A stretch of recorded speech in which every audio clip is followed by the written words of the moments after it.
Sudarlun Gubernur Aceh Zaini Abdullah Selasa melantik Komisioner Komisi Independen Pemilihan KIP Kabupaten Aceh Timur periode 2013-2018.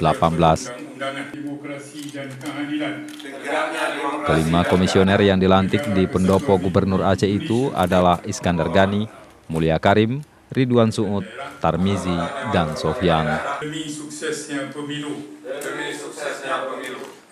Pelantikan sendiri dilakukan Gubernur menyusul arahan dari Kementerian Dalam Negeri.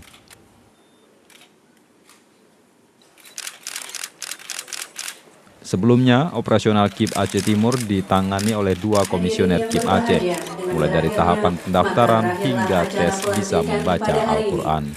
Akhir kata kami ucapkan terima kasih atas segala kekurangan. Mohon maaf atas segala kekurangan. Wassalamualaikum warahmatullahi wabarakatuh. BPDP kayaknya itu masalah pemilih ya, pemilih.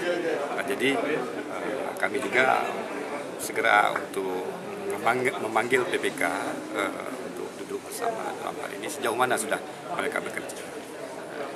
Dari Banda Aceh, Reza Munawir, Serambi On TV.